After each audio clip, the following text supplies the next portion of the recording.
ಕಿರುತೆರೆ ಪ್ರೇಕ್ಷಕರನ್ನು ಮನಗೆದ್ದ reality show ಅಂದ್ರೆ ಅದು ಬಿಗ್ ಬಾಸ್. ಬರೋಬ್ಬರಿ 11 ಸೀಸನ್, ನೂರಾರು ಸ್ಪರ್ಧಿಗಳು, ಮರೆಯಲಾಗದ ನೆನಪುಗಳು, ಸಾಕಷ್ಟು ಭಾವನೆಗಳಿಂದ ಅಭಿಮಾನಿಗಳನ್ನು ರಂಜಿಸುತ್ತಾನೆ ಬಂದಿದೆ.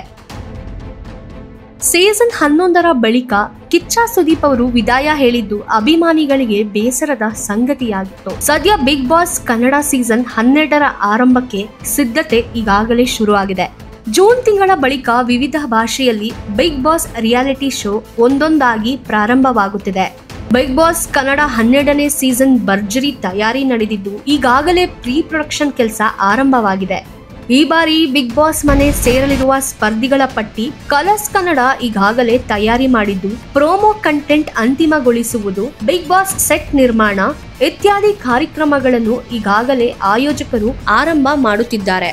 ಈ ಹಿಂದೆ ಎಲ್ಲಾ ಸೀಸನ್ನ ಮನೆಗಳಿಗಿಂತ ಅತ್ಯಾಧುನಿಕ ಟೆಕ್ನಾಲಜಿ ಬಳಸಿ ಸೆಟ್ ನಿರ್ಮಾಣಕ್ಕೆ ಸಿದ್ಧತೆ ನಡೆದಿದೆ. ಈಗ ಮೂಡಿ ಬಂದಿರುವ ಪ್ರಶ್ನೆ, ಈ ಬಾರಿ ಕನ್ನಡ ಬಿಗ್ ಬಾಸ್ 12ನೇ ಸೀಸನ್ ಹೋಸ್ಟ್ ಯಾರು ಎಂಬ ಚರ್ಚೆ ಸೋಷಿಯಲ್ ಮೀಡಿಯಾದಲ್ಲಿ ಶುರುವಾಗಿದೆ.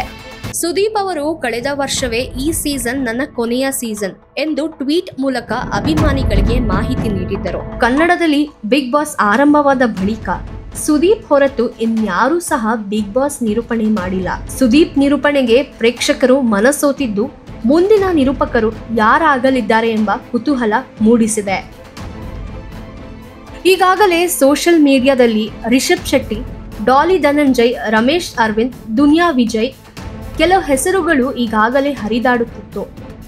ಈಗ ಕಲರ್ಸ್ ಕನ್ನಡ ಇದೆಲ್ಲದಕ್ಕೂ ಫುಲ್ ಸ್ಟಾಪ್ ಇಟ್ಟಿದೆ.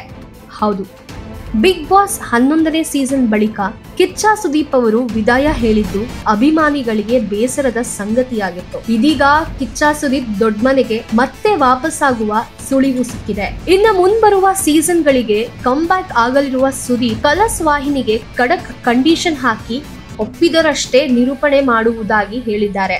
ಬಿಗ್ ಬಾಸ್ ಶೋ ಅಲ್ಲಿ ಕನ್ನಡಕ್ಕೆ ಮೊದಲ ಆದ್ಯತೆ. ತಂಡದಲ್ಲಿ ಒಳ್ಳೆಯ ಲೀಗಲ್ ಟೀಮ್ ಇರಬೇಕು. ವಿವಾದಿತ ವ್ಯಕ್ತಿಗಳನ್ನು ಸ್ಪರ್ಧೆಗೆ ಆಹ್ವಾನಿಸಬಾರದು ಅಂತ ಕಿಚ್ಚ ಸುದೀಪ್ ಕಂಡೀಷನ್ ಹಾಕಿದ್ದಾರೆ. ಸೆಪ್ಟೆಂಬರ್ ಅಥವಾ ಅಕ್ಟೋಬರ್ ತಿಂಗಳಲ್ಲಿ ಬಿಗ್ ಬಾಸ್ 12ನೇ ಸೀಸನ್ ಶುರುವಾಗುವ ಸಾಧ್ಯತೆ ಇದೆ.